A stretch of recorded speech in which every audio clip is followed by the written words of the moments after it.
Welcome to Make a Path Presents. My name is Ronnie Hayes, and today, let's talk the Negan-Lydia Alpha connection. Alright, Deadheads, in a different video I do want to continue our discussion about what Eugene is up to, but in this video I want to break off and start a new comic book discussion. Now I'm browsing through my Barnes & Noble's Compendium 3 here, thank you again Peter S., and I noticed something interesting. I went back and reread Negan's speech to Rick about how basically Rick is only keeping Negan alive because he needs a symbol to show the people that Rick isn't a monster, Rick isn't a killer. He needs that, and he doesn't have that without Negan. And he's basically telling Rick that not only the people, but Rick himself doesn't even believe that he's a good person without Negan. Now this is what Negan's saying. This isn't what I think. I'm telling you what Negan is telling Rick. What I find interesting is right after that, Rick goes and tells Andrea that we need to keep Negan alive as an example for the people, that it's easy to just kill your enemies. It's easy to just kill those that wrong you, but a true leader, a person who is capable, is able to exact justice, humane justice, and that's what they're doing with Negan. They're keeping him a prisoner. And the reason is to keep it civilized. So now we understand what Negan believes Rick is doing by keeping him alive, and we hear what Rick feels he's doing by keeping Negan alive. But the interesting thing is where Olivia comes into play is where Rick tells Andrea, before he tells her why he's keeping him alive, he tells Andrea that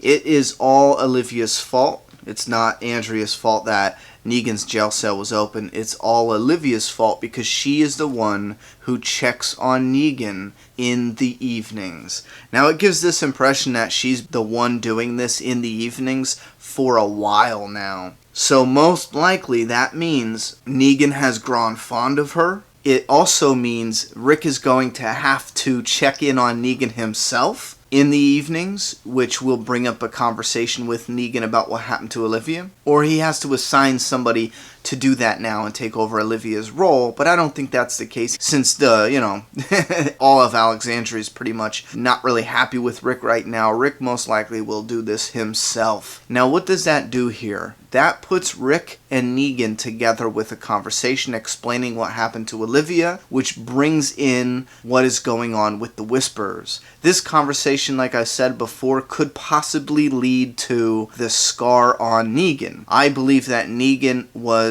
in an altercation with a couple Whisperers in the past. He didn't think anything of it. He thought it was just a couple crazy people. He didn't think it was this whole big tribe. Negan could have knowledge of a cluster, of a big gang of people, Whisperers I'm talking, but maybe he just didn't think they were a big organized tribe in that area. I feel like he thinks it's just a couple bandits or a couple crazies. So maybe Negan has an idea about where they're located or where he was stabbed at, or has some kind of information. Or maybe he just has some input on what Rick should do. Because like I said before, and this is where the Negan-Olivia Alpha connection comes into play, Olivia was the one checking in on Negan. Since all of Alexandria is pissed at Rick, Rick isn't going to ask anyone else to check in on Negan because Olivia's dead. So Rick is going to check in on Negan. Now since Olivia used to do it, Negan's going to be like, well, where's Olivia? Why isn't she? Did you banish her for not locking the lock or failing to lock the lock? Did you hurt that poor girl? Negan's going to say something like that. Rick will fill Negan in on the Whisperers and Alpha. The story then could go two different directions, at least in my opinion. One, revealing the scar on Negan, and then revealing some information Negan has, or some more backstory that he has dealt with them before. Or it could lead to a conversation about the people and how they're not happy with what's going on, and they're not particularly happy or thrilled with Rick's response to what's going on. Now, who better in this situation to give advice? And the symbolism to this cover seems to hint that Negan is gonna be giving Rick advice. So who better to give Rick advice about putting his own people in line than Negan? I've said this before and I firmly believe that that is the direction they're gonna go.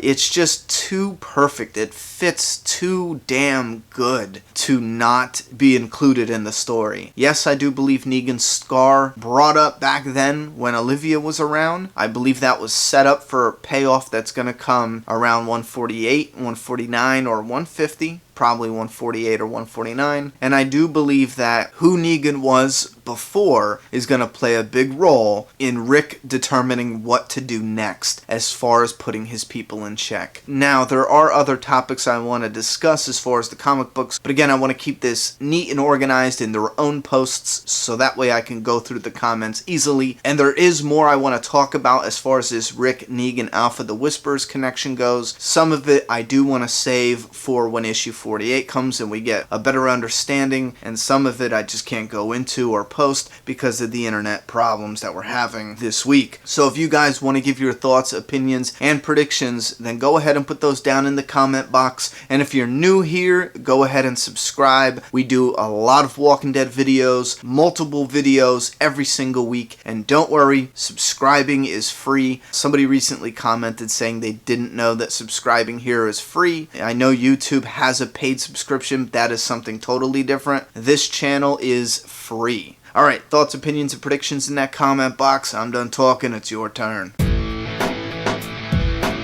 Subscribe now.